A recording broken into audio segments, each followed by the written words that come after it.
Hey guys, welcome back to another episode of Rowmeister. After 2 whole weeks of absence, we are going to get right back into gear by unlocking the region of Varlamore and opening up a ton of new content with it. This will be really exciting for me since while I have been to Varlamore on my main to do the Perilous Moons, I haven't really done anything else over there yet, so I'm ready to explore the area a bit and learn a ton along the way. Oh, and if anyone knows how I can store these Herblore seeds, please let me know. I'll be indebted to you forever.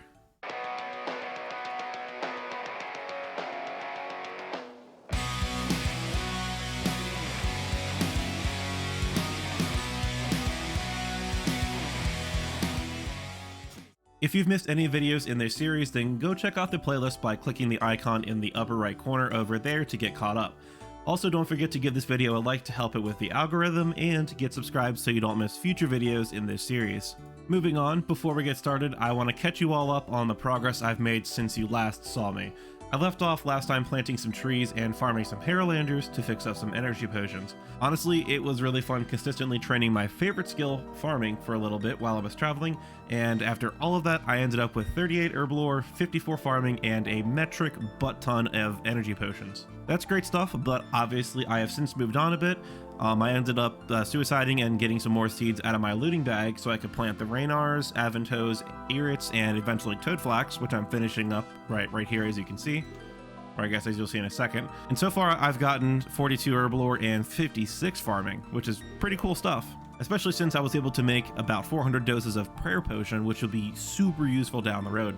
And now with the last Toadflax seed harvested, I have 134 Toadflax total. I'm contemplating now whether I should save these for Ceridome and Brews later on for the account, or if I should just use them all up now on agility potions, which should push me close enough to 45, where I can then use up the Irits I have stashed. The only problem with that is agility potions really aren't that useful, and now that I've said it out loud, I kind of think the answer is just going to be use them up now for the experience, so who knows, maybe the agility potions may prove useful at some point. Oh, and one last thing I want to mention is doing all this farming, I ended up, that's the pin. Anyways, doing all this farming, I ended up maxing out my super compost stash and I have some in the bins, so that'll be really useful when I go for more farming runs in the future.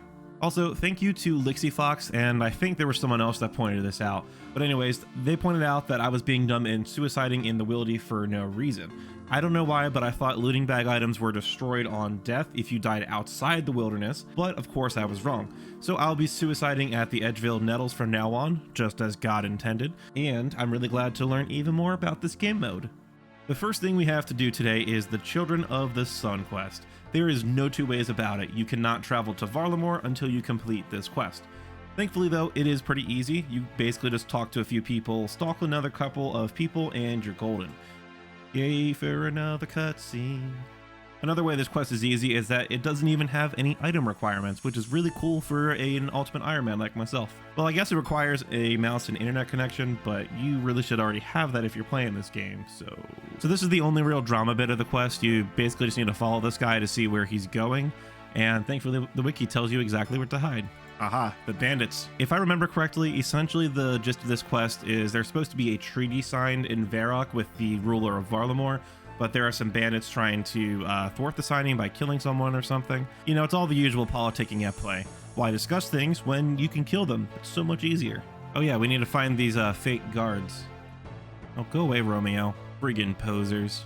Alright, that's all the bandits marked, and they're all getting put in jail, I guess. And there we go, that is quest complete. You don't seemingly get too much in the way of rewards with just this one quest point, but it's bigger than it seems. You do get access to Varlamore. If we just talk to this dude east of Varrock named Regulus Cento, he should fly us over to Varlamore.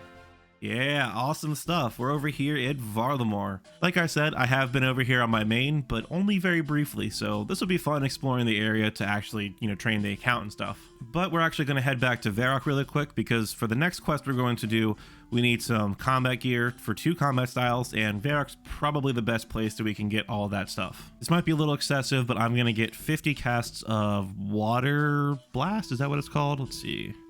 Earth. Can I cast Earth? Not quite. Yeah, so 50 cast Water Blast, 150 Water Runes, and 150 Air. Cool. Actually, I did not need to buy the Air Runes because I may as well just buy a Staff of Air as well while I'm over here. Just bought a Rune Sword over in the Champions Guild. Oop, I can also buy an Adamant Plate Body now that I think of it. Adamant Full Helm from Pexa in Barbarian Village. And finally, an Adamant Plate Skirt in Alcarid. I really think this all should be enough to get through the Knight of Varlamore that we have to kill, but we'll see what happens when we get there. Worst case, I'll just train for a little bit and get some rune armor.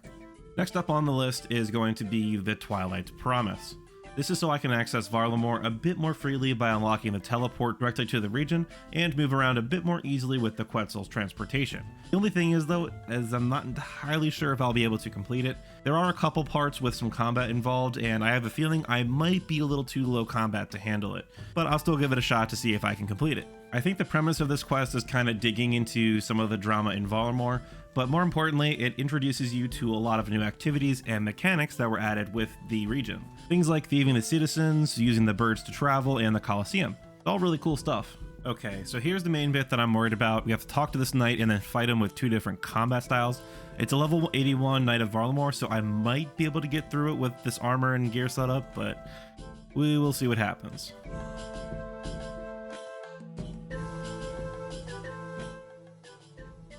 What's happening? Why aren't I attacking? Attack!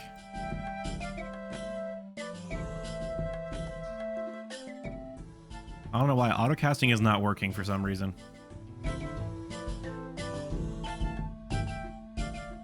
Okay, that was a lot easier than I expected. That gives me a lot of confidence in the account. So this is probably the most annoying bit of the quest. You have to talk to these two knights and lead this drunken sailor over here, over to this fountain to the east. But they keep getting distracted because, you know, they're drunk. And yeah.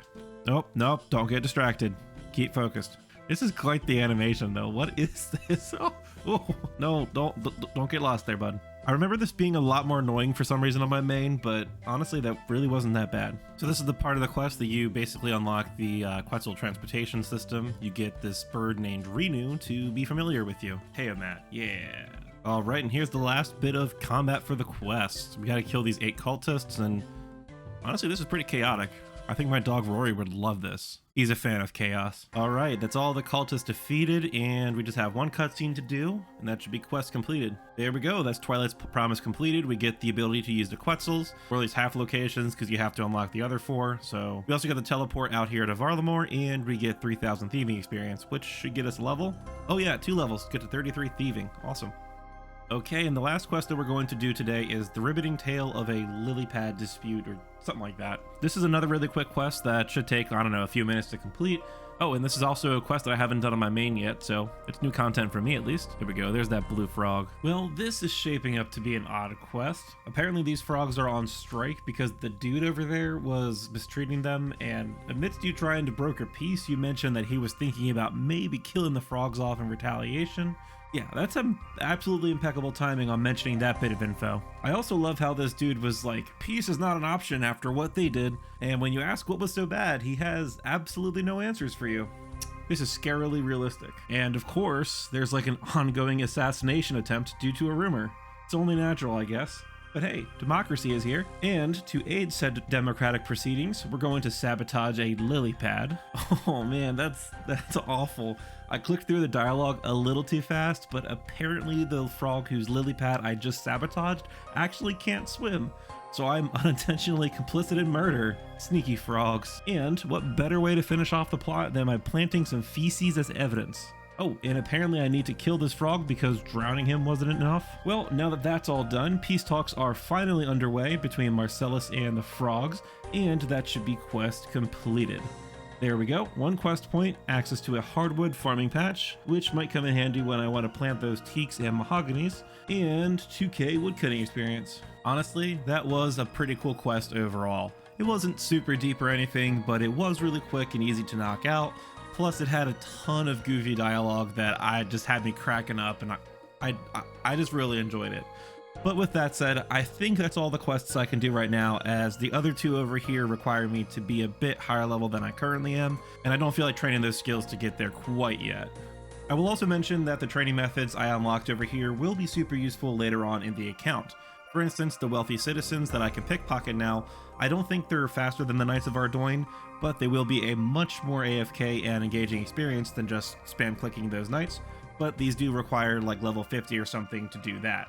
The Hunter rumors over at the Hunter Guild also seem very interesting, as it's like Slayer for Hunter, but it requires level 46 Hunter to get started with that, and I'm only like level 17. And I also have access to a new spot to train crafting over here at the Fortis Kothon, however you pronounce that, as there's a charter ship near a furnace over here. But obviously I'm not looking to train crafting right this second. Plus there's a bunch of other things as I'm looking around, like there's a bunch of hunter stuff over here, there's a mine down here that might be useful, some fishing spots, obviously there's the Perilous Moons, the Colosseum. Those last two will definitely be for when I'm much higher level combat. What I am willing to do right now though is to train Herblore to use up these toad flaxes and the irits that I have over in my looting bag. So I'm going to head on over to Ardoin right now to grab some vials of water and get started with that. Alright, so I'm just walking over to the swamp in the Trinum Stronghold, and to free up some inventory space, I used up the runes I had at the Wizard's Tower Lesser Demon, and also high alked with a Wizard Mind Bomb the combat gear that I had still. Basically what I'll be doing here is, hey, look at that, Easy Western Provinces task done, nice. Anyways, I'm collecting a full inventory of swamp toads to then take the legs off of to make agility potions. Today we went from drowning a frog to ripping legs off of toads. Well, that sounds kinda wrong without context. This is really not my finest hour. Once I have all the toad legs, I run over to a bank to unnote the vials and toad flax and go through the usual UIM rigmarole to make the potions, just like so. It's 43 Herblore coming in. And finally, once I have the potions all made up, I'm going to note them with Bob Barter at the GE, just like this. And it just dawned on me that I can do all the potion stuff at the bank in the Grand Exchange just to save a little bit of time. Level 44 Herblore. Okay, and here should be the last of the agility potions made up, and it's putting us around 1,000 experience away from 45 Herblore. Let's just go ahead and decant these, and then we'll get the irits out of my looting bag. Okay, now that I have those irits out of my looting bag, I'm also going to buy some Eye of Newt packs from Betty in Port Sarum so I can make some super attack potions. Boom, now let's head on over to Yanil. I came down to Yanil for one specific reason, as we'll get to in a sec, but right now I want to make up 10 unfinished Irit potions. Oh shoot, I totally forgot you need 45 for that too, but that's no problem. I'll just reveal my secret plan a tad earlier. Okay, so I went and got 2 Greenman's Ales from the pub in Yanil, which give you a +1 Herblore boost. I got 2 just in case the stat takes down before I get the level, but now we drink that, we can make the Irit potions. Cool. And assuming this lasts, we should get to level 45 Herblore. Boom, there we go. Now we can make super attack potions without needing to boost. Awesome stuff. The nice thing about super attack potions is that the secondary ingredient is Eye of Newt, which I can easily buy in bulk noted from a shop, which then means I can just chill here at the Grand Exchange making my potions up and noting them as I go. I need to free up one more inventory slot real quick, and it just dawned on me that I can store my coins in the coffer here at LMS. Level 46, 47. Alright, I'm about half done using up the irits, and a couple things happened that I'm slightly annoyed at myself for. First, I goofed and accidentally ended up decanting all of my potions into 2 dose pots, so my stacks are a little bit messy right now. Plus, I also forgot that decanting potions needs coins for the extra vials that you need, which was masked for a bit by the decanting mishap, but when I ran out of empty vials, the grind came to a screeching halt. It's annoying stuff, but hey, you live and you learn. I just grabbed my coins from the LMS coffer, and let's get back to it. Level 48, level 49. Alright, that's gonna do it for the irits. Now let's decant the potions really quick, and now that that's done, let's head over to Ferox and store them all in the looting bag.